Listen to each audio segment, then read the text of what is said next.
என் தலைவருக்கு எதுக்காக பிறந்த நாள், அவரை பார்த்து ஏன் இவ்வளவு கோவப்படுறாங்க? திமுக தான் எங்கள் எதிரி. எல்லா பேரும் நேத்து கட்சி ஆரம்பிச்சவர் கூட நாங்கள் திமுகவை எதிர்ப்போம் அப்படின்ட்டு இப்படி கையை வெட்டி என் நெஞ்சில் குடியிருக்கும் அப்படிங்கிறாரு. அந்த வார்த்தையே எங்க பட்டுக்கோட்டை கல்யாண சுந்தரத்தோட பாட்டுல இருந்து கப்பி அடிச்சது. இரும்பு திரை பாட்டுல எழுதியிருப்பார், நெஞ்சில் குடியிருக்கும் அன்பருக்கு நான் இருக்கும் நிலைமை என்னவென்று தெரியுமா.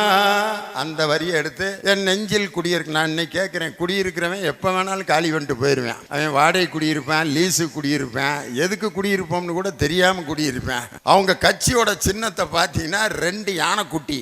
அதை பார்த்தா எனக்கு முத்தூட் ஃபைனான்ஸ் இருக்கு பார்த்தீங்களா, விளம்பரம் போடுவாங்க பார்த்துருங்களா, 2 யானைக்குட்டி டிங் அப்படி. அந்த முத்தூட் ஃபைனான்ஸ் விளம்பர கம்பெனியோட அந்த சின்னத்தை எடுத்து கட்சி சின்னமா வச்சுக்கிட்டு இது ஒரு கட்சி. அந்த கட்சி தலைவர் தொண்டர்களுக்கு உரையாற்றுகிறார். எப்படி? மும்மொழி கொள்கை. இப்போ ஒரு புது பிரச்சனையை கிளப்பிக்கிட்டு இருக்காங்க ப்ரோ, மும்மொழி கொள்கை அப்படின்ட்டு. அவர் ஒரு பேப்பர் அந்த உட்காந்துருக்கவங்க எல்லாம் மும்மொழி கொள்கையை பற்றி பேசுகிறான்னா இப்போ தான் பரீட்சையில் பிட்டு எழுதிக்கிட்டு இருக்காரு அப்படின்ட்டு. என்ன சொல்கிறதுன்னு தெரியாமல் மும்மொழி கொள்கைக்கு பேப்பரை ஒரு 15 நிமிஷம் தேடிக்கிட்டு இருக்காரு ஒரு தலைவர். ஆனால் இன்னைக்கு அந்த மும்மொழி கொள்கை திட்டத்தை தெளிவாக பேசியான்னா ஒன்ன பாசிசம்ங்கிறாரு, இன்னொன்னு பாயாசம்ங்கிறாரு. பாசிசம் என்பது மக்களை கொலை செய்த ஒரு இனத்தையே அழித்த ஒரு அரசியல் வடிவம் தான் பாசிசம். ஹிட்லர் என்ற ஒரு பாசிஸ்ட் கோடிக்கணக்கான யூதர்களை கொலை செய்தான், அந்த இன படுகொலை செய்தான். அந்த பாசிசம்னா என்னங்கிற அந்த கொடுமையை தன் தொண்டர்களுக்கு சொல்றதுக்கு வழி இல்லாமல் பாசிசம் பாயாசம்னு நக்கல் பண்ணிட்டு அந்த குரூப்புகள் அப்படி துண்டை அப்படி சுத்திட்டு என்ன ஆக போறோமோ வந்து உட்கார்ந்துருக்கோம்டான்ட்டு. காஞ்சியிலே ஒரு புத்தன் பிறந்தான், மக்கள் கருணையினால் அவர் நெஞ்சில் நிறைந்தார். அண்ணா என்றெல்லோரும் அழைக்க வந்தார், 1000 தலைமுறை தழைக்க வந்தார். அண்ணா அண்ணா அண்ணா எங்கள் அன்பின் தெய்வம் அண்ணா. கள்ளக்குடி கொண்ட கருணாநிதி வாழ்கவே, மக்கள் உள்ளம் குடி கொண்ட உண்மை தலைவர் வாழ்கவே. கள்ளக்குடி கொண்ட கருணாநிதி வாழ்கவே. ஸ்டாலின் நம்ம ஸ்டாலின், நம் கழகம் காக்கும் ஸ்டாலின். கலைஞர் படைக்கு தளபதி, நல்ல இதயங்களுக்கு அதிபதி. ஸ்டாலின் நம்ம ஸ்டாலின், நம் தமிழக முதல்வர் ஸ்டாலின். அவசரப்பட்டு கைதீட்டிராதீங்க, இன்னும் ஒரு பாட்டு இருக்கு. கருப்பு சிவப்பு படையின் வீரன், களத்தை வெல்லும் துணிச்சல்காரன், காலம் கொடுத்த கடமை வீரன், ஞாலம் புகழும் கலைஞர் பேரன். திருக்குவளை வழியில் வந்த தமிழ் குருதி, நம் திராவிடர்க்கு தலைமை தாங்கும் உதயநிதி. திருக்குவளை வழியில் வந்த தமிழ் குருதி, நம் திராவிடர்க்கு தலைமை தாங்கும் உதயநிதி. வரலாற்று சிறப்புமிக்க புதுக்கோட்டை வடக்கு மாவட்டம் கரம்பக்குடி ஒன்றிய மற்றும் நகர திராவிட முன்னேற்ற கழகத்தின் சார்பாக இன்று நடைபெற்று கொண்டிருக்கும் இந்த மாபெரும் பொதுக்கூட்டத்தை வரலாற்று சிறப்புமிக்க இந்த வள்ளுவர் திடலில் 9 ஆண்டுகளுக்கு முன்பு இதே வள்ளுவர் திடலில் நான் மேடையில் பேசினேன். அதற்கு முன்னாடி ஒரு 5 ஆண்டுகளுக்கு முன்னாடி கரம்பக்குடி மாரியம்மன் கோயில் மேடையில் பட்டிமன்றம் நடத்தியிருக்கேன். அதனால் கரம்பக்குடி மக்களுக்கு நான் ஒன்றும் புதுசான ஒரு ஆள் கிடையாது.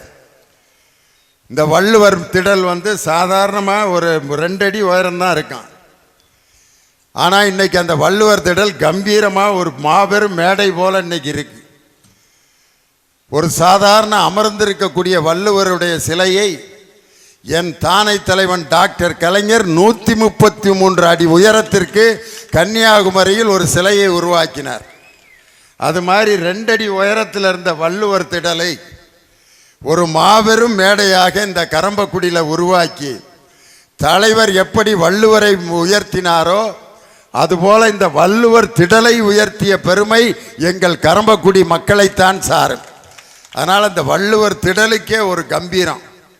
இந்த அருமையான நிகழ்ச்சியை வரவேற்புரை ஆற்றி எங்களை எல்லாம் பெருமைப்படுத்தி கொண்டிருக்கக்கூடிய ஒன்றிய கழகத்தின் செயலாளர் முத்துகிருஷ்ணன் அவர் பாருங்க, இது வரைக்கும் எல்லா சேர்லையும் உட்காந்துட்டார். முதல்ல அங்கே உட்காந்துருந்தார், அதுக்கப்புறம் நம்ம கவிச்சுடர் அவர்கள் உட்காந்துருந்த நாற்காலியில் உட்காந்துருந்தார், அப்புறம் அமைச்சர் உட்காந்துருக்க நாற்காலியில் உட்காந்துருந்தார், அப்புறம் நாற்காலியே இல்லாமல் நின்றுக்கிட்டு இருந்தார், அப்புறம் ஏன் நாற்காலியில் இப்போ உட்காந்துருக்காரு. இப்போ அதுலேயும் யாராவது வந்து உட்காந்துட்டா கீழே நின்றுட்டு இருப்பார். வேற எந்த இயக்கத்திலும் இப்படி ஒரு ஒன்றிய கழக செயலாளரை நீங்கள் பார்க்க முடியாது. தனக்கு இருக்கோ இல்லையோ வருகிறவர்கள் இங்கே அமரணும்னு. ஆனால் இன்னைக்கு அதிமுக கூட்டங்கள்லாம் நடந்துக்கிட்டு இருக்க, ஒவ்வொரு நாளும் டிவியில் பார்த்தீங்கன்னா கண்கொள்ளா காட்சியாக இருக்கு. இன்னைக்கு பார்த்தீங்கன்னா முன்னாள் பால்வளத்துறை அமைச்சர் ராஜேந்திர பாலாஜி சால்வை போட வந்தவன பலார்னு கன்னத்தில் அரைஞ்சு ஏயா அவன் அடி வாங்கினவன் நாளை முன்னே அவன் என்ன நினச்சிட்டு போயிருப்பான் யோசனை பண்ணி பாருங்க. முன்னாள் பள்ளி கல்வித்துறை அமைச்சர் செங்கோட்டையன் கலந்து கொண்ட மேடையில் ஒரு 25 பேர் சேரை தூக்கிட்டு ஒருத்தன் மேலே ஒருத்தன் அடிக்கிறான். அவர் இப்படியே அமைதியாக இருங்களா முடியா போயா அப்படின்ட்டு போகிறேன். எடப்பாடி பழனிசாமி அவர்கள் கலந்து கொண்ட ஒரு மேடையில் அவர் பேச ஆரம்பிக்கிறார். வேலூரில் கூட்டம் பூரா கிளம்பி போயிட்டுருக்கு. முன்னாள் வணிக வரித்துறை அமைச்சர் வீரமணி யாரும் கலைந்து போக வேண்டாம், நமது வருங்கால முதலமைச்சர் பேச போகிறாரு அப்படின்னு சொன்னோன்னே, எடப்பாடி பழனிசாமி பேச போகிறாருன்னு சொல்லியிருந்தா கூட உட்காந்துருந்துருப்பாங்க. வருங்கால முதலமைச்சர்னு சொன்னேன், அட போப்பாயே அப்படின்ட்டு கிளம்பி எல்லாம் போயிட்டே இருக்காங்க. இப்படி கூட்டங்களெல்லாம் நம்ம பார்த்துக்கிட்டு இருக்கும் பொழுது எங்கள் கரம்பக்குடியில் அரங்கு நிறைந்த மாநாடு ஒன்றை எங்கள் தளபதி மு.க. ஸ்டாலினோட பிறந்தனால எவ்வளோ பெரிய கூட்டம். ஆனால் நீங்கள்லாம் கைதட்டுறதுக்கு ஏன் யோசிக்கிறீங்கன்னா பனி அடிச்சுக்கிட்டு இருக்கு. குளிருக்கு அதுக்கு நம்ம சகோதரிகள்லாம் இப்படி அல்லையில் கையை கொடுத்து அப்படி வச்சுக்கிட்டு ரெடியாக கணன்னு உட்காந்துருக்கிற நேரத்தில் இவங்களுக்கு வேற கை வேற தட்டணுமாக்க அப்படின்னு நினைக்கிருப்பீங்கன்னு நினச்சேன். ஆனால் என்ன அருமையான ரசனை! இந்த அருமையான நிகழ்ச்சியை வெற்றிகரமாக நடத்தி கொண்டிருக்கக்கூடிய ஒன்றிய கழகத்தின் செயலாளரை இந்த அருமையான மேடையை உருவாக்குவதற்கு காரணமாக இருந்த எங்கள் அன்பிற்கும் மரியாதைக்கும் உரிய மாவட்ட கழகத்தின் செயலாளர், உண்மையிலே ஒரு சிரித்த முகத்துக்கு சொந்தக்காரர், கோபமே வராது, அவர் தான் கே செல்லப்பாண்டியன். அன்னைக்கு ஒரு மேடையில் ஒரு 2-3 பேர் முன்னால் தண்ணியை போட்டு வந்து நான் பேச ஆரம்பிக்கிறேன் அப்படிங்களா, செல்லப்பாண்டியன் வந்து போங்கண்ணே அண்ணே போங்கண்ணே அப்படின்ட்டு அவர் அந்த போங்கண்ணேன்னு சொன்னோன்னே கிளம்பி போயிட்டார். ஆனால் அதே ஆளை போய் அப்படின்னா போய் இன்னும் சாப்பிட்டு வர்றேன் இரு அப்படின்னு போயிட்டு வந்துடுவேன். அந்த குரூப்புகளை கூட டீல் பண்ணுற அளவுக்கு ஒரு பொறுமையான தொண்டர்களின் பாதுகாவலராக இன்று வரை ஒரு பெரிய பொறுப்புக்கு வராமல் கழகத்திற்காக உழைத்து கொண்டே இருக்கக்கூடிய ஒரு மாவட்ட செயலாளர் என் தம்பி வழக்கறிஞர் கே செல்லப்பாண்டியன் தான். பொறுத்தார் பூமி ஆழ்வார் என்ற அந்த பழமொழிக்கு இணங்க அவருடைய பொறுமைக்கு வருகிற 2026 கழகம் அவருக்கு மிகப்பெரிய பொறுப்பை வழங்கி மிகப்பெரிய சட்டமன்ற உறுப்பினராக அவர் வரணும்னு உங்களுடைய பலத்த கரவொலியோடு அவரை நான் வாழ்த்துறேன். கழகம் என்ன முடிவு பண்ணுதோ அதில் நம்ம தலையிட முடியாது. இருந்தாலும் ஒரு அண்ணேங்கிற முறையில் அவர் சட்டமன்ற உறுப்பினர் ஆகணும் அப்படின்னு சொல்லி நான் என் மனதார வாழ்த்துறேன். எனக்கும் சட்டமன்ற உறுப்பினர் ஆகணும்னு ஆசையாக இருக்குது. மக்கள் மன்றத்திலேயே பேசிகிட்டு இருக்கேன், சட்டமன்றத்தில் பேசுகிறதுக்கு வாய்ப்பு கொடுங்க தலைவரேன்னு கேட்க போகிறேன். கண்டிப்பாக தலைவர் எனக்கும் வாய்ப்பு கொடுப்பாரு. நானும் செல்லப்பாண்டியனும் ஒன்றாக சட்டமன்றத்திற்கு போவோம். காரணம், உழைப்பை மதிக்கின்ற இயக்கம் இந்த திராவிட முன்னேற்ற கழகம். அதே மாதிரி எங்கள் அண்ணன் கவிச்சுடர் கவிதை பித்தன் அவர்கள் எழுதிய அந்த வரிகளை நல்லா பேசுங்க நல்லதே பேசுங்கன்னு ஒரு நிகழ்ச்சி டிவியில் நடத்தினேன். அதுக்கு ஒரு அருமையான பாட்டை எழுதி கொடுத்து அந்த பாட்டை யாராவது ஒரு பாடகரை பாட வைக்க வேணாம், நீங்களே பாடுங்கன்னு சொன்னார். நல்லா பேசுங்க நல்லதே பேசுங்கிற ஒரு கலைஞர் தொலைக்காட்சியில் கிட்டத்தட்ட 5 வாரங்கள் 5 வருடங்கள் என்னுடைய நிகழ்ச்சி நடந்தது. அதுக்கு அந்த தொடக்க பாடலை எழுதி கொடுத்த வாழும் பாரதிதாசன் எங்கள் திராவிட முன்னேற்ற கழகத்தினுடைய கவிச்சுடர் முன்னாள் சட்டமன்ற உறுப்பினர் அவர் முகத்தில் முளைத்திருப்பது மீசை அல்ல, திராவிடத்தினுடைய போர் வாழ், 2 போர் வாள்கள் அவருக்கு மீசையாக முளைத்திருக்கின்ற அளவிற்கு எங்களையெல்லாம் வழிநடத்தி கொண்டிருக்கக்கூடிய கவிச்சுடர் கவிதை பித்தன் அவர்கள் எழுதி நான் பாடிய பாடல். நல்லா பேசுங்க, ரொம்ப நல்லா பேசுங்க, நல்லதையே பேசுங்க, உள்ளதையே பேசுங்க, நல்லா பேசுங்க, ரொம்ப நல்லா பேசுங்க. பகுத்தறிவு பெரியாரின் எரிமலை பேச்சு, பட்டுக்கோட்டை அழகிரியின் இடிமலை பேச்சு, அனைவரையும் கவர்ந்திருக்கும் அண்ணாவின் பேச்சு, இது அத்தனையும் சேர்ந்ததுதான் கலைஞரின் பேச்சு. நூல் நிலையம் ஓடுங்க, நுண்ணறிவை தேடுங்க, கூறு போடும் ஜாதிகளை குப்பையிலே போடுங்க, நல்லா பேசுங்க என்று ஒரு பாடலை எனக்காக எழுதி கொடுத்த கவிஞர் நமது கவிச்சுடர் கவிதை பித்தன். நான் வந்தோன்ன மேடையில் ஒரு 3-4 பாட்டை எதுக்காக பாடுறேன்னா, கொஞ்சம் டல்லாக இருக்கிற குரூப்புகள்லாம் அப்படியே ஃப்ரெஷ் ஆயிடுவாங்க. ஏன்னா அந்த 2 மணிக்கு தான் நாடகத்தில் முருகன் வருவார், பார்த்துருக்கீங்களா? அந்த நேரத்தில் 11:30 வரைக்கும் பப்புன்னு போட்டு பின்னி பெடல் எடுத்திருப்பார். கண்ட பாட்டெலாம் பாடி, பக்தி பாட்டை கூட ஒரு டைப்பாக தான் பாடுவாங்க அந்த பப்புன்னு அந்த கூட ஆடுற அம்மாவன். திருச்செந்தூரின் கலையோரத்தில் செந்தில் நாதன் அரசாங்கம் தேடி தேடி வருவோர்க்கெல்லாம் டக டக டக டக டக டக டக அடிச்சு ஒரு 12 மணி வரைக்கும். அதுக்கப்புறம் லேசாக டல் ஆகும். ஒரு 1:30-2 மணிக்கு அப்படியே அசர்ற நேரத்தில் வருவார் யார்? முருகன். காயாத கானகத்தை அப்படின்னு எல்லாம் என்னது யார்? முருகன் வந்திருக்காரா? நின்று லாபம் நற்காரிகைய மேகாதமான் மேகாதமான் மேகாதமான் மேகாதமான் விட்டதை பெட்டிக்கார் வேற. ஆமா மேகாதமான். அவனும் ஒரு 15 மேயாதமான் போட்டு அந்த மானை கடைசி வரைக்கும் மேயவே விட மாட்டாங்க. ஒரு 3 மணி வரைக்கும் மேகாதமான். எதுக்காகனா மக்களை சுறுசுறுப்பாக அந்த நாடகத்தை காலையில் வரைக்கும் பார்க்கணுங்கிறதுக்காக பாடுவாங்க. உலகத்தில் இருக்கக்கூடிய அரசியல் கட்சிகளிலேயே மேடை பேச்சினால், நாடகத்தினால், நடிப்பினால், பாட்டினால், திரைப்பட வசனங்களால், கலைகளினால் வளர்ந்த ஒரே இயக்கம் திராவிட முன்னேற்ற கழகம் என்ற இயக்கம் தான்.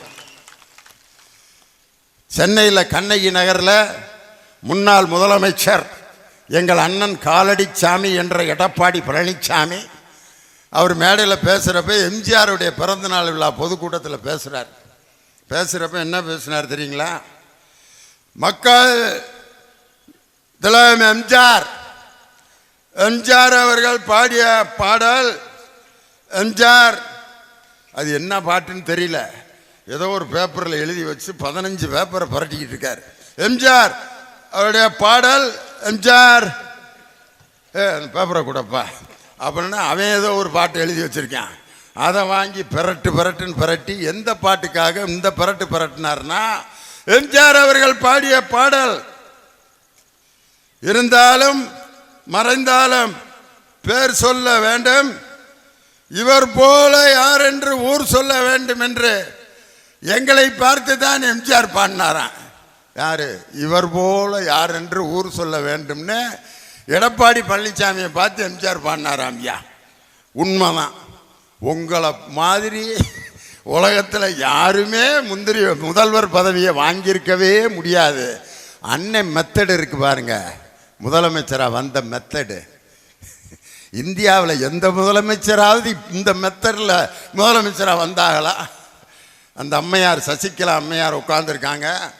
அவர் நின்னவர் திடீர்னு பார்த்தா ஆளை காணோம். அந்த ரைட் சைடில் நின்னவர் திண்டுக்கல் சீனிவாசன், ஓ பன்னீர்செல்வம் அந்த அம்மா பக்கத்தில் உட்காந்துருக்காங்க. திடீர்னு ஓ பன்னீர்செல்வம் காலுக்கு அடியில் யாரோ பாம்பு ஓடுற மாதிரி கேட்டிருக்கு. அப்படின்னு பார்த்தா ஐயா போயிட்டுருக்காரு. எங்கே? காலுக்கு நாற்காலிக்கு இடையில.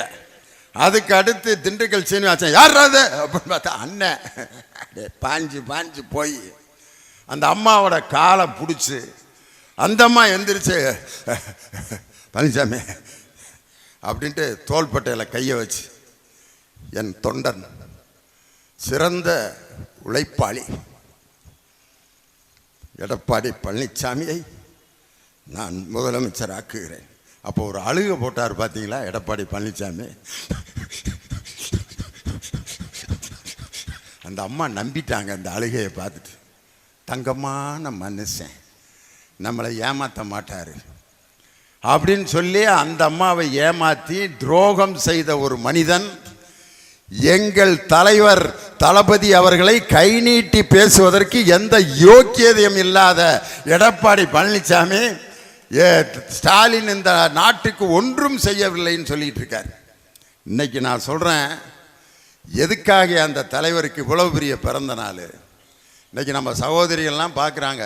அதில் ஒரு அம்மா, வயசான அம்மா, அப்படியே பார்க்குது என்னைய.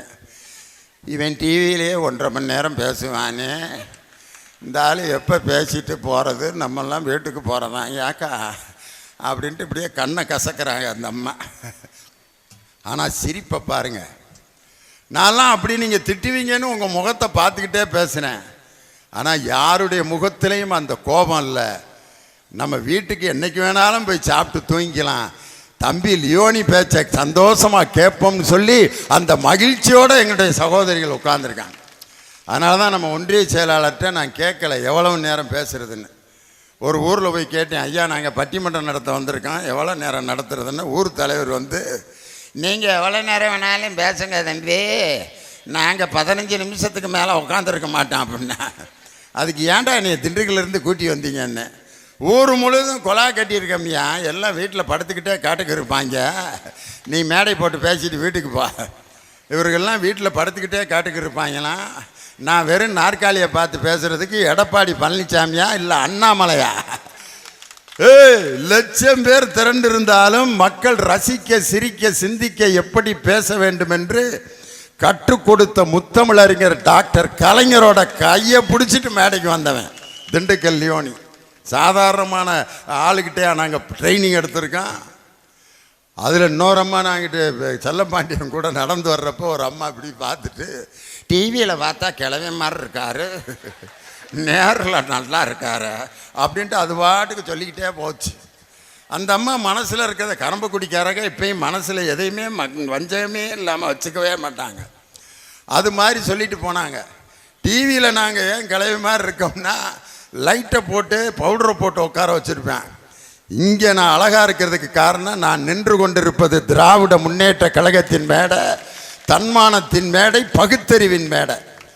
எனக்கு முன்னால் உரையாற்றிய எங்கள் அன்பு சகோதரர், என் அன்பு தம்பி, ஆலங்குடியில் எப்படி லியோனியை உலக புகழ் கொண்டு போன அந்த ஆலங்குடியினுடைய விதைக்கடலை வியாபாரிகள் சங்கத்தினுடைய விழா என்னை எப்படி உலகம் முழுவதும் கொண்டு சென்றதோ, ஊராட்சி மன்ற தலைவராக இருந்து, ஊராட்சி ஒன்றிய பெருந்தலைவராக இருந்து, 2 முறை சட்டமன்ற உறுப்பினராக இருந்து, அவர் ஆற்றிய அந்த பணிகளுக்கு என் திராவிட மாடல் முதல்வர் அமைச்சராக இந்த புதுக்கோட்டை மாவட்டத்தில் இந்த இளம் வயதில் அமைச்சராக்கி அவரை அழகு பார்த்த தலைவர் நம் தளபதி ஸ்டாலின், அன்பு தம்பி சீவாவி மெய்யநாதன். உண்மையிலே அவர் பாருங்க, இடது கையில் வாட்சு கூட கட்டலைங்க. ஒரு வாட்சு கூட கட்டாத ஒரு அமைச்சரை எல்லாரும் பார்ப்பேன், பொழைக்க தெரியாத ஆளாக இருக்காரப்பா. வாட்சு கூட கட்டல, அந்த வேட்டி கூட பரிதாமான வேட்டி கட்டியிருக்கார். நான் அன்னைக்கு ஒரு ஆள் 20 பேரோடு அப்படி வந்தேன் மெட்ராஸில், ஒரு அதிமுகக்காரன், ஏதோ பெரிய எம்பி ஆகிட்டான் போல இருக்கு அப்படின்னு பார்த்தா, யாரா பெரிய புடை சூழ வர்றேன் அப்படின்னு கேட்டால் 6வது வார்டு துணை செயலாளருங்க அப்படிங்கிறான். 6வது வார்டு துணை செயலாளர் 15 பேரோட நெஞ்சை வடைச்சிக்கிட்டு வர்றேன். எங்கள் அமைச்சர் என் தம்பி மெய்யநாதன் பாருங்க, எவ்வளவு எளிமையாக ஒரு அமைச்சர் உட்கார்ந்துருக்காருன்னா, இதுதான் திமுகவில் இப்படி ஒரு எளிமையும் மக்கள் பணியும் வேற எந்த கட்சியிலையும் நீங்கள் பார்க்க முடியாது. என் தலைவருக்கு எதுக்காக பிறந்த நாள், அவரை பார்த்து ஏன் இவ்வளவு கோவப்படுறாங்க? திமுக தான் எங்கள் எதிரி. எல்லா பேரும் நேற்று கட்சி ஆரம்பித்தவர் கூட நாங்கள் திமுகவை எதிர்ப்போம் அப்படின்ட்டு இப்படி கையை வெட்டி எடுத்துட்டு என் நெஞ்சில் குடியிருக்கும் அப்படிங்கிறாரு. அந்த வார்த்தையே எங்கள் பட்டுக்கோட்டை கல்யாண சுந்தரத்தோட பாட்டிலிருந்து கப்பி அடிச்சது.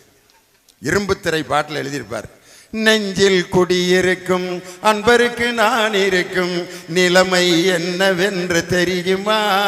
அந்த வரியை எடுத்து என் நெஞ்சில் குடியிருக்கு. நான் இன்னைக்கு கேட்குறேன், குடியிருக்கிறவன் எப்போ வேணாலும் காலி பண்ணிட்டு போயிடுவேன். அவன் வாடகை குடியிருப்பேன், லீஸு குடியிருப்பேன், எதுக்கு குடியிருப்போம்னு கூட தெரியாமல் குடியிருப்பேன். அவங்க கட்சியோட சின்னத்தை பார்த்தீங்கன்னா 2 யானைக்குட்டி. அதை பார்த்தா எனக்கு முத்தூட் ஃபைனான்ஸ் இருக்குது பார்த்தீங்களா, விளம்பரம் போடுவாங்க பார்த்துருங்களா, 2 யானைக்குட்டி டிங் டொடக் அப்படிங்க. அந்த முத்தூட் ஃபைனான்ஸ் விளம்பர கம்பெனியோட அந்த சின்னத்தை எடுத்து கட்சி சின்னமாக வச்சுக்கிட்டு, இது ஒரு கட்சி. அந்த கட்சி தலைவர் தொண்டர்களுக்கு உரையாற்றுகிறார். எப்படி? மும்மொழி கொள்கை இப்போ ஒரு புது பிரச்சனையை கிளப்பிக்கிட்டு இருக்காங்க ப்ரோ. மும்மொழி கொள்கை அப்படின்ட்டு அவர் ஒரு பேப்பர் அந்த உட்காந்துருக்கவங்கெல்லாம் மும்மொழி கொள்கையை பற்றி பேசுகிறான்னா இப்போ தான் பரீட்சையில் பிட்டு எழுதிக்கிட்டு இருக்காரு அப்படின்ட்டு. என்ன சொல்கிறதுன்னு தெரியாமல் மும்மொழி கொள்கைக்கு பேப்பரை ஒரு 15 நிமிஷம் தேடிக்கிட்டு இருக்கார் ஒரு தலைவர். ஆனால் இன்னைக்கு அந்த மும்மொழி கொள்கை திட்டத்தை தெளிவாக பேசியான்னா ஒன்றை பாசிசம்ங்கிறாரு, இன்னொன்று பாயாசம்ங்கிறாரு. பாசிசம் என்பது மக்களை கொலை செய்த ஒரு இனத்தையே அழித்த ஒரு அரசியல் வடிவம்தான் பாசிசம். ஹிட்லர் என்ற ஒரு பாசிஸ்ட் கோடிக்கணக்கான யூதர்களை கொலை செய்தான், அந்த இனப்படுகொலை செய்தான். அந்த பாசிசம்னா என்னங்கிற அந்த கொடுமையை தன் தொண்டர்களுக்கு சொல்றதுக்கு வழி இல்லாமல் பாசிசம் பாயாசம்னு நக்கல் பண்ணிக்கிட்டு அந்த குரூப்புகள்லாம் இப்படி துண்டை அப்படி சுற்றிட்டு என்ன ஆக போகிறோமோ வந்து உட்காந்துருக்க முடியான்ட்டு. எடப்பாடி பழனிசாமி என்ன பேசுகிறாரு? இவ்வளவு நாள் பார்த்தீங்கன்னா பாஜகவுக்கும் எங்களுக்கும் எந்த ஒட்டும் இல்லை, உறவும் இல்லை அப்படின்னார். யார்? டி ஜெயக்குமார், முன்னாள் அமைச்சர். அவர் வாய் ஒன்று போதும் அதிமுகவை போட்டு தள்ளுறதுக்கு, வேற யாருமே தேவையில்லை, அவர் ஒருத்தர் போதும். காரணம், இந்த மழை காலத்தில் பார்த்தீங்கன்னா இந்த தவளை கத்தும் பார்த்துருக்கீங்களா? எப்படி கத்தும் பார்த்துருக்கீங்களா? லேசாக மழை வந்தோடனே அது வரைக்கும் அந்த தவளை எங்கே இருக்குன்னே தெரியாது. மழை பேஞ்சோன்னே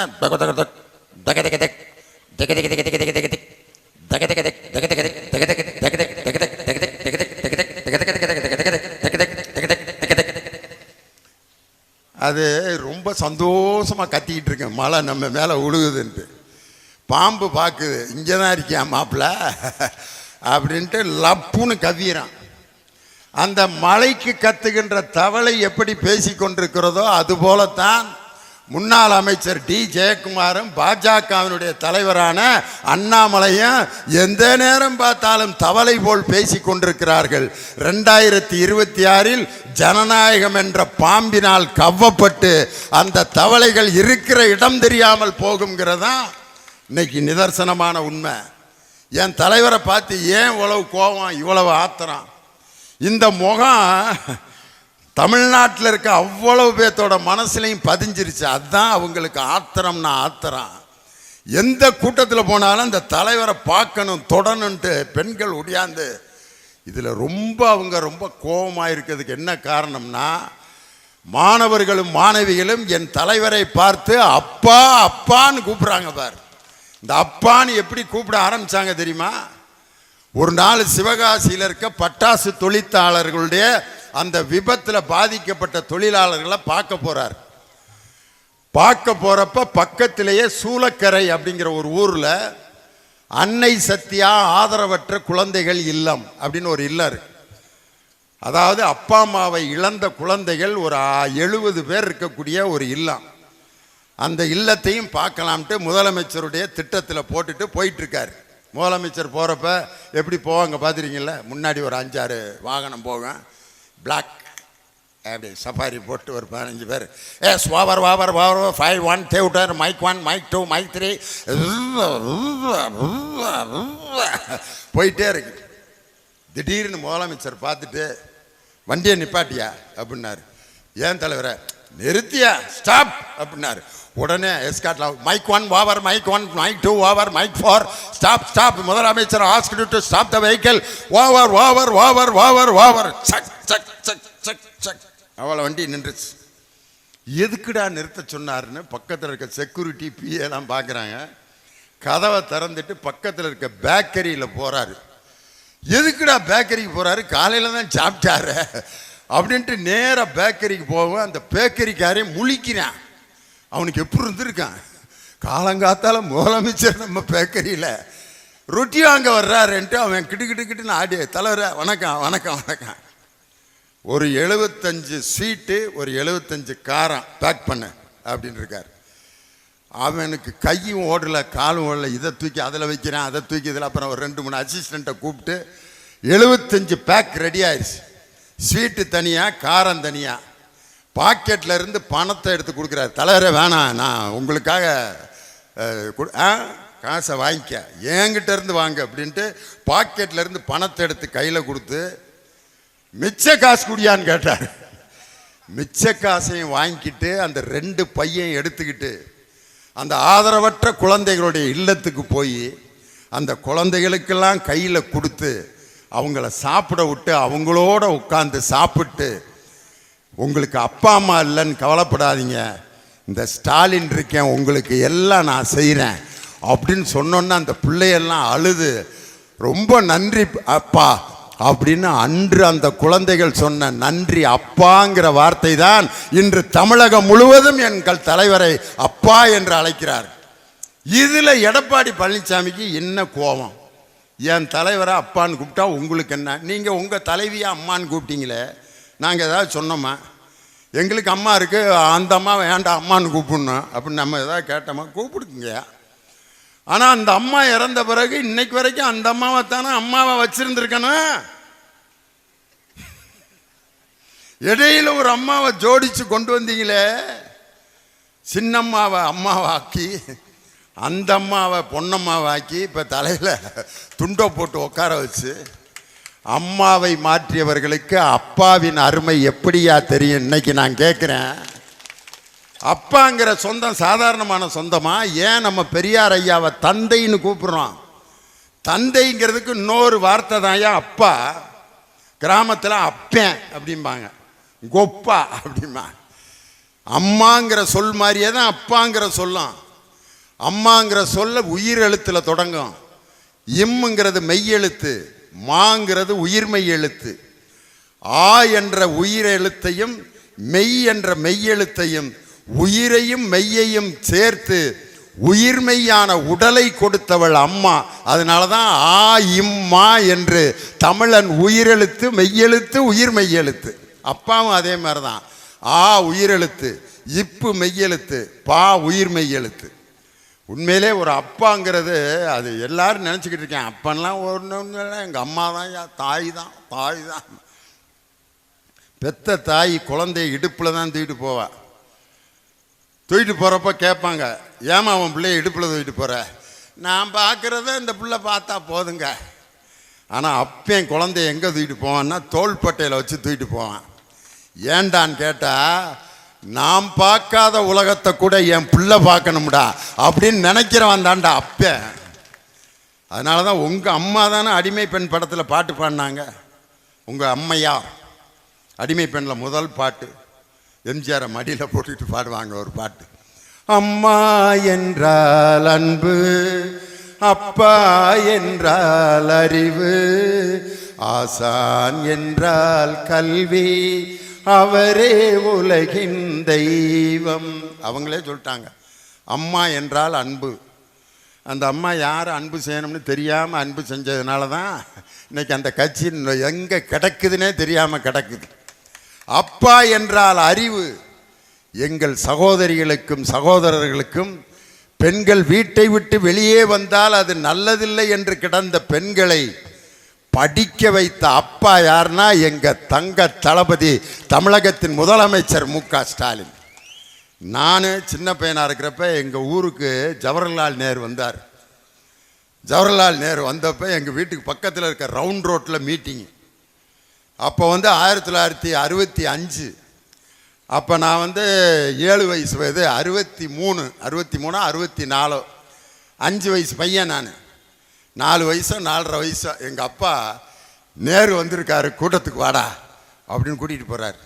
அப்பா நேரு யாருப்பா? பெரிய தூரத்தில் அந்த மேடை, அந்த வளர்த்தியா வர்றாரு பாடுறா, அவர் தாண்டா காமராஜர். இவ்வளோ பெருசாக அப்படி கையோடு அப்படி வந்தார். ஐயா காமராஜர் நம்மெல்லாம் இன்னைக்கு படிக்கிறோம்னா அந்த தெய்வம் ஆரம்பித்த பள்ளிக்கூடத்தினால தான் லியோனிலாம் இன்னைக்கு படித்து வாத்தியார் ஆயிருக்கேன்ட்டு அந்த மனுஷனை தூரத்துலேருந்து கும்பிட்டேன். அந்த சிவப்பாக வர்றாரு பார், அவர் தான் நேரு, இந்தியாவோட பிரதமர் அப்படின்னு காமிச்சார். அந்த நேரு கூட்டத்தை முடிஞ்சோன்னே அவருக்கு போட்ட மாலையெல்லாம் ஒரு டிராக்டர் நிறைய குமிஞ்சிருச்சு. அந்த மாலைக்கு நடுவில் நேரு ஒரு சேர் போட்டு உட்காந்துக்கிட்டு அந்த மாலையை பூரா அப்படி தூக்கி போட்டுக்கிட்டே வந்தார். அப்படி வர்றாரு. எங்கள் அப்பா அந்த நேரு போடுற மாலை என் பிள்ளை கழுத்தில் உழுகட்டும் அப்படின்னு சொல்லி என்னைய தோளில் தூக்கிட்டு இங்கிட்டு அங்கிட்டும் ஓடியாடுறாரு.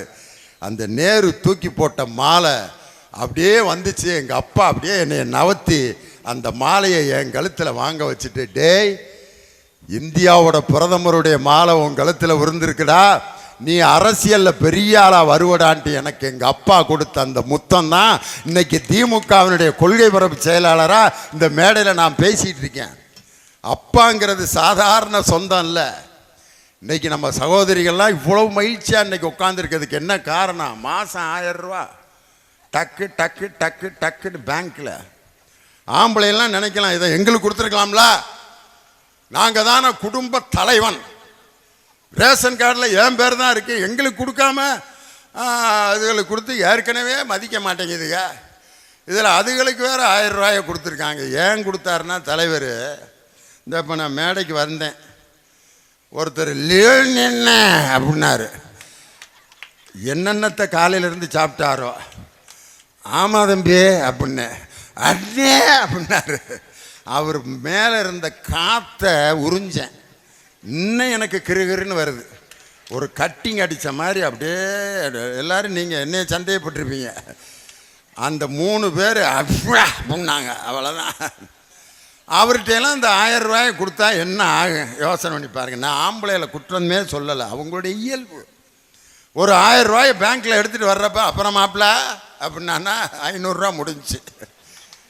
ஒரு ஆப்பை வாங்குவாங்க, 2 சுக்கா வாங்குவேன், ஒரு ஆப்பாயில் வாங்குவேன், இன்னொரு 250 எடுமாப்பிள்ள, அடுத்த மாதம் கொடுக்குற காசில் பார்த்துக்கலாம் அப்படின்ட்டு 1000 ரூபாயும் ஜோலியை முடிச்சுட்டு 2 சாக்கடையில் படுத்து கிடக்கும். நடக்குது. என் சகோதரிகளுக்கு ஏன் என் தலைவர் கொடுத்தாருன்னா, அவங்கள்ட்ட கொடுத்ததை எல்லாத்தையும் பத்திரமா வச்சிருக்கத அவங்க மட்டும்தான். குறிப்பாக தாலி ஆம்பளைய கட்டணும்னு ஒரு சிஸ்டம் வச்சுருந்தா ஒருத்தன் கழுத்துலையாவது 1 கிராம் இருந்திருக்குமா? ஆம்பளைகளுக்கு தாலி கட்டி விட்டுருந்தா 1 கிராம் இருந்தால் கூட கொடுத்து கட்டிங்க போட்டு மஞ்சளை கட்டி தொங்க விட்டுருவேன். ஆனால் என் சகோதரிகள் பாருங்கள், என்ன கஷ்டம் வந்தாலும் அந்த தாலி கொடியை மட்டும் விட்டு கொடுக்க மாட்டாங்க. கோயிலில் கொஞ்சோண்டு குங்குமம் கொடுத்தா வாங்கி இங்கே கொஞ்சம் வச்சு, இந்த கோட்டுக்கு நடுவில் கொஞ்சம் வச்சு, செவுத்து பக்கம் திரும்பிக்கிடுவாங்க. திரும்பி அந்த குங்குமத்தை எடுத்து அப்படின்னு அந்த தாலி கொடி மேலே அமுக்கி அப்படி கண்ணில் ஒத்திக்கிடுவாங்க. நான் ஒரு அம்மாட்ட கேட்டேன், ஏமா இந்த அமுக்கிற குங்குமத்தை வச்சு? அதில் அவர் இருக்கார், அவங்க வீட்டுக்காரர் இருக்காரான், அதுக்குள்ளே அவன் தண்டி இருக்கான், புளி மூட்டை ராமசாமி மாதிரி. அவன் இருக்கான்னு நம்பி அதில் பொட்டை வச்சு இப்படி கன்னத்தில் ஒத்திக்கிறாங்க. பற்றியில ஒரு சின்ன கைத்தை கூட என் சகோதரிகள் பத்திரமாக வைத்திருக்கும் பொழுது ஒரு 1000 ரூபாயை தன் குடும்பத்திற்காக செலவழிக்கக்கூடிய ஆற்றல் என் சகோதரிகளுக்கு இருக்குங்கிறதுனால தான் உரிமை தொகைன்ட்டு அவங்க கையில் 1000 ரூபா கொடுத்தார். ஒரு 3 வருஷத்துக்கு முன்னாடி வீட்டிலலாம் இன்னைக்கு பாருங்க, அந்த சப்ஜெக்டே தொட முடியாது. காரணம், இன்னைக்கு ஒரு எங்கள் தாத்தா காலத்துலலாம் புள்ள குட்டி எக்கச்சக்கமாக பெற்றிருக்காங்க. எங்கள் தாத்தாக்கெல்லாம் 16 பிள்ளைய. எப்படித்தான் பெத்தார? உண்மையில ஒல்லி அந்த தான் இருப்பார். சேரில் உட்காந்துருக்காரு எங்கள் தாத்தா, 3 அடி தள்ளி எங்கள் பாட்டி சேருக்கு பக்கத்தில் இப்படி நிற்கிது. அதை பார்த்தா அதை விட வத்த கருவாடு மாதிரி இருக்குது. 16 பிள்ளைய. நான் சின்ன பிள்ளையில் எங்கள் தாத்தாட்ட போய் கேட்டேன், எப்படி தாத்தா 16? எல்லாம் ஆண்டையும் பார்த்து கொடுத்தாதான் அப்படின்றாரு.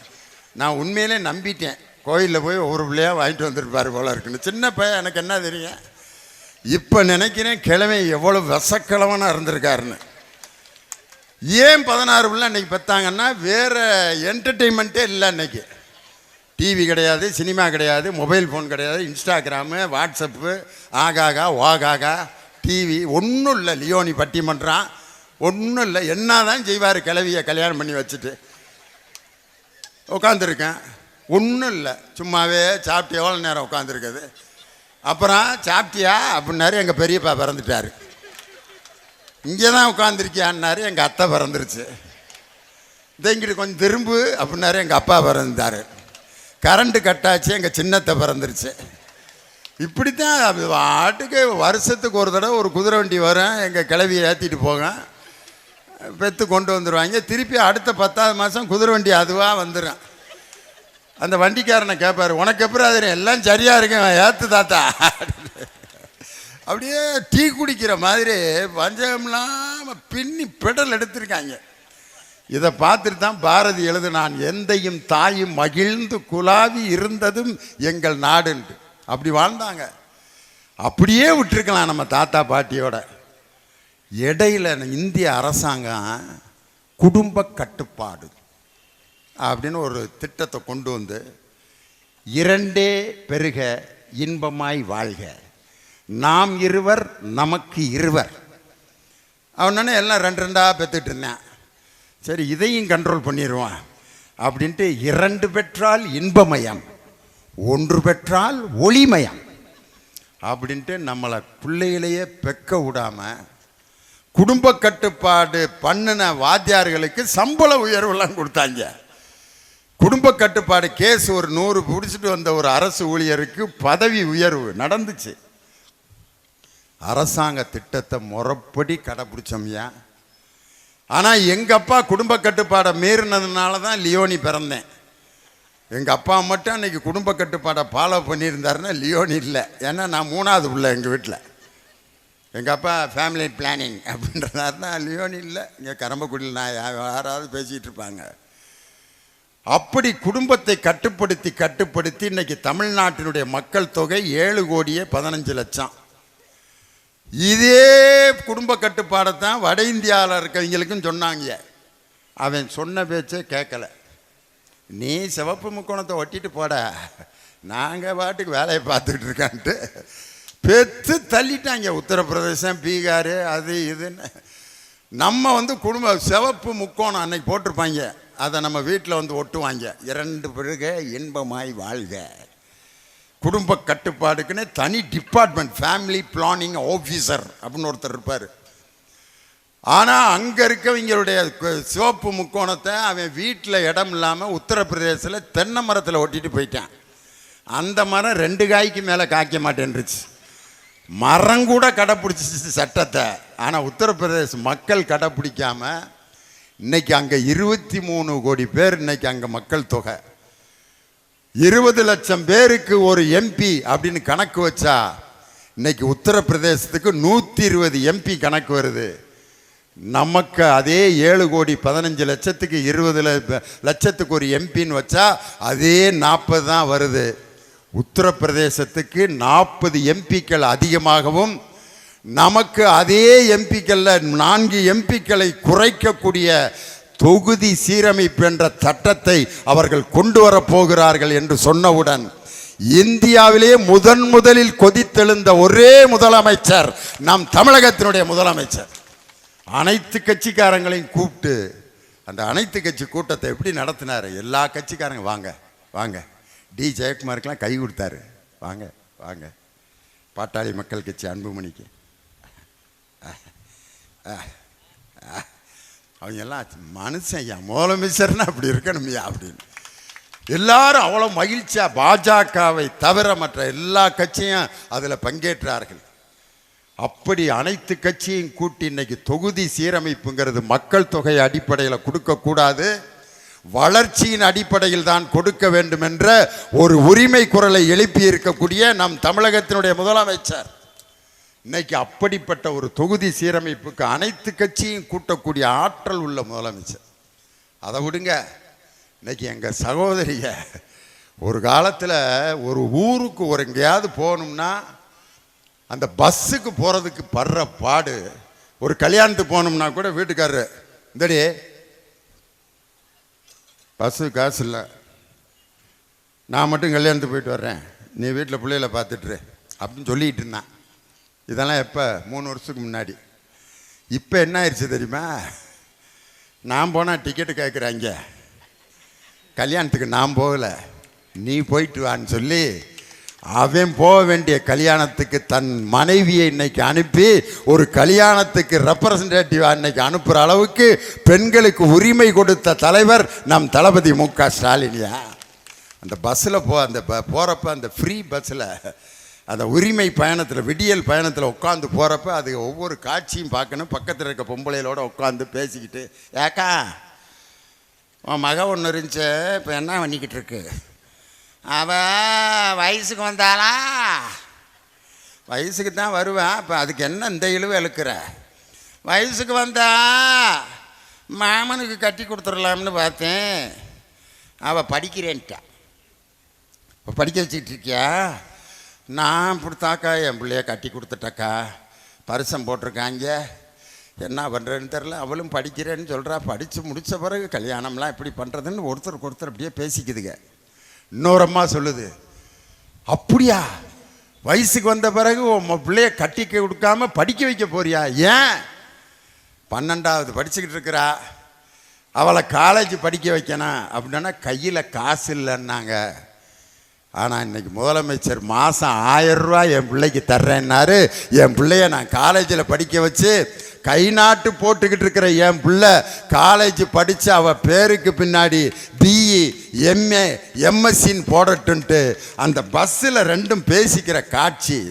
பஸ்ஸில் போகாட்டி இதெல்லாம் பேச முடியுமா? ஆம்பளை பண்ணுற ரகலையெல்லாம் பஸ்ஸில் உட்காந்து பார்க்குதுங்க. அந்த ஆம்பளை பக்கம் ஒருத்தன் தண்ணியை போட்டு வந்து உட்காடுறேன். கண்டக்டரு, டிக்கெட் எடுங்க. எதுக்கு டிக்கெட்டு? எதுக்குடா? பொம்பளைகளுக்கு மட்டும் ஃப்ரீயா விட்ற அப்படின்ட்டு ரகலை பண்ணுறேன். அண்ணே பெண்களுக்கு தானே ஃப்ரீ, உங்களுக்கு கிடையாதுண்ணே. பின்னாடி கண்ணாடி போட்டு எங்கள் மாமியை எடுப்பார். இவங்க மாமி இவனை உலக போதையில் இருக்கேன். அவன் மாமனை கூப்பிட்டு உங்கள் மச்சானுக்கு டிக்கெட் எடுறான்னா அவன் ஒரு பதில் சொன்னான் பாருங்க. எங்கள் மாப்பிள்ளை பின்னாடி கண்ணாடி போட்டிருக்கவனை தானே கேட்க சொன்னார், நான் முன்னாடியிலடா கண்ணாடி போட்டிருக்கேன்னா. கண்டக்டர் வேலை எழுதி கொடுத்துட்டு இழந்த பழம் விற்றுக்கிட்டு இருக்கேன். இப்போ இதெல்லாம் பார்க்குதுங்க. ஒரு பஸ்ஸில் இப்படிலாம் நடக்குமா? ஒரு காலத்தில் பெண்கள் ஆண்கள்னு பஸ்ஸில் எழுதி போட்டிருப்பாங்க. இன்றைக்கி அந்த எழுத்தெல்லாம் காணோம். ஆண்களும் பெண்களும் சரிசமமாக ஒரு பேருந்திலே அமர்ந்து போகின்ற பாலின சமத்துவத்தை உண்டாக்கிய தலைவர் நம்முடைய தமிழக முதலமைச்சர். அது மாதிரி பெண்கள் உரிமை பயணம், பெண்களுடைய உரிமை தொகை விடியல் பயணம். இது மட்டுமா? தன்னுடைய பிள்ளை காலேஜில் சேர்த்துருச்சு ஒரு அம்மா, 40,000 ரூபா கட்ட சொல்கிறாங்க, 30,000 ரூபா பிரட்டிருச்சு. போய் சாமிக்கிட்ட அழுவுது, சாமி மாரியம்மா மாரியம்மா மகளை காலேஜில் சேர்க்க போகிறேன் மாரியம்மா, 40,000 ரூபா கட்ட சொல்கிறாங்க, 30,000 ரூபா பிரட்டிட்டேன், ஒரு 10,000 ரூபா கைமாத்திருந்தா கொடு. மாரியம்மா என்ன பேங்காக நடத்திக்கிட்டு இருக்கு, அதுக்கிட்ட எங்கே போகிறது 10,000 ரூபா? மாரியம்மா அப்படியே பார்க்குது. மாரியம்மா என்ன சொல்கிற மாதிரி அதுக்கு காதில் விழுகுதுன்னா, என் வகுத்தரிச்ச உனக்கு தெரியாதுமா, என் முன்னாடி தான் 3 உண்டியல் வச்சுருக்கானுங்க, என் முன்னாடி தான் காசெல்லாம் போடுறாங்க, என் முன்னாடி தான் என்றானுங்க, என் கையில் இது வரைக்கும் ஒரு 25 ரூபா கூட கொடுத்துட்டு போனதில்லை, 40 வருஷமாக இந்த சூலாயுதத்தை வச்சுக்கிட்டு இங்கே தான் நின்றுக்கிட்டு இருக்கேன், என்கிட்ட போய் 10,000 ரூபா கேட்குறியே, நான் எங்கே போவேன்? அப்போ தான் அந்த அம்மா யோசிக்குது, ஓம்பளப்பே இப்படி கிழிஞ்சு போய் கிடக்குத மாதிரிமா அப்படின்ட்டு வெளியில் வந்தால் தமிழ்நாடு அரசினுடைய அறிவிப்பு, உன் மக +2 அரசு பள்ளியில் படித்திருந்தால் மாதம் 1000 ரூபாய் முதலமைச்சர் புதுமை பெண் திட்டத்தில் கொடுக்குறாருன்னு சொல்லி அந்த அறிவிப்பை பார்த்தவுடன் தன் மகளை காலேஜில் சேர்த்த பெண் இன்னைக்கு இப்படிப்பட்ட திட்டங்களை எல்லாம் கொடுத்து கொண்டிருப்பதுனால தான் என் தலைவரை பார்த்து எல்லாரும் கோவப்படுறதுக்கு அதுதான் காரணம், எதிர்கட்சி குரூப்புக. இன்னொன்று, என் தலைவர் அமைத்திருக்கக்கூடிய அந்த அற்புதமான கொள்கை கூட்டணியை எப்படியாவது உடைத்து விட வேண்டும் என்று கங்கணம் கட்டுகிறார்கள். ஆனால் அவங்க கட்டத்தான் கூட்டணி ரொம்ப ஸ்ட்ராங்காக ஃபார்ம் ஆகிக்கிட்டே இருக்கு. ஆனால் எடப்பாடி பழனிசாமி, நாங்கள் விரைவில் நீங்கள் விரும்பும் கூட்டணியை அமைப்போம். யாருன்னு சொல்லுங்க அப்படிங்கிறாங்க. அது அமைப்பான், இன்னும் ஒரு வருஷம் இருக்குல்ல, இன்னும் ஒரு வருஷம் இருக்குல்ல. ஒரு வருஷம் இருக்குன்னா உங்கள் கூட ஒரு வயலும் சேர மாட்டாங்கிறத சொல்லுங்க. காரணம், இன்னைக்கு கட்சி கிழிஞ்சு போய் கிடக்குது. ஒரே ஒரு செய்தியை மட்டும் சொல்லி முடிச்சிடுறேன். ஜெயலலிதா அம்மா இறந்தப்ப அவங்க மேலே ஒரு தேசிய கொடி போட்டிருந்தாங்க. அந்த தேசிய கொடியை அந்த இராணுவ வீரன் ஒருத்தன் அப்படின்ட்டு அந்த தேசிய கொடியை மடித்து எடுத்துகிட்டு வந்து யார் அந்த அம்மாவுக்கு அடுத்த வாரிசோ அவங்க கையில் கொடுக்கணும். யார் யார் நின்றுட்டு இருந்தா தெரியுமா? டிடிவி தினகரன், சசிகலா அம்மா, சுதாகரன், ஓ பன்னீர்செல்வம், எல்லாம். எடப்பாடி பழனிசாமி அங்கிட்ட 30வது இடத்துல நின்றுட்டு இருந்தார். அந்த தேசிய கொடியை கொண்டுட்டு வந்து அந்த இராணுவ ஊழியன் யார்கிட்ட கொடுக்கறதுன்னு முழிக்கிறான். அப்போ டிடிவி தினகரன் சசிகலா அம்மாவை கை காமிச்சார். அந்த அம்மா கையில் அந்த தேசிய கொடியை கொடுத்தாங்க. அந்த கொடி இப்போ எங்கே இருக்கோ, மன்னார்குடியில் இருக்கோ அல்லது டி நகரில் அந்த அம்மா வீட்டில் இருக்கா, அல்லது பீரோவில் வச்சு பூட்டியிருக்காங்களா, இல்லை பெங்களூர் ஜெயிலுக்கு கொண்டு போய் அங்கேயே வச்சுட்டு வந்துட்டாங்களா? ஆனால் என் தானை தலைவன் டாக்டர் கலைஞர் இருந்தபோது அவர் மீது போர்த்தப்பட்ட தேசிய கொடி, அதை எடுத்து அந்த இராணுவ ஊழியன் எங்கள் தங்க தளபதியோட கையில் அந்த தேசிய கொடியை கொடுத்தார்.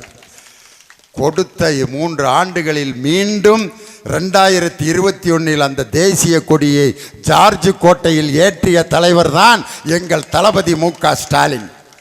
2026 ஆகஸ்ட் 15 அன்றும் தேசிய கொடியை கோட்டை கொத்தளத்தில் ஏற்றப்போவது எங்கள் தளபதி மு.க. ஸ்டாலின். எடப்பாடி பழனிசாமி எங்கே கொடியேற்றிக்கிட்டு இருப்பார்னா, செலுவம்பாளையம் ஊராட்சியில் அவர் வீட்டு முன்னாடி சின்ன கொடி கம்பத்தில் ஏற்றிக்கிட்டு இருக்கலாம். இது ஒரு வாய்ப்பு இருக்குது. இன்னொரு வாய்ப்பு எங்கன்னா, சேலம் ஜெயிலில் ஏற்றுறதுக்கு வாய்ப்பு இருக்குது. இன்று நமது சுதந்திர தினத்தை முன்னிட்டு கைதியான பழனிசாமி 636 என்ற கைதி நம்பர் உள்ள பழனிசாமி ஐயா அவர்களை கொடியேற்ற வரும்படி அழைக்கிறேன்னு சேலம் ஜெயிலில் வேணால் எடப்பாடி பழனிசாமி கொடியேற்றலாமே ஒழிய 2026 கோட்டை கொத்தளத்தில் எங்கள் தளபதி ஸ்டாலின் தான் ஆகஸ்ட் 15 அன்று கொடியேற்றுவார் என்று சொல்லி எங்களை எல்லாம் வியக்க வைத்த கரம்பக்குடி ரசிக பெருமக்களுக்கு என்னுடைய அன்பான வணக்கத்தை சொல்லி, எங்கள் தளபதியின் கரத்தை வலுப்படுத்துவோம் என்று தொடங்கியது கரம்பக்குடியில் தேர்தல் பிரச்சாரம். நன்றி, வணக்கம். டாக்டர் கலைஞர், டாக்டர் கலைஞர், திராவிட முன்னேற்ற கழகம், தமிழக முதல்வர் தளபதி ஸ்டாலின், இளைய தலைவர் உதயநிதி ஸ்டாலின், துணை முதல்வர் உதயநிதி ஸ்டாலின்,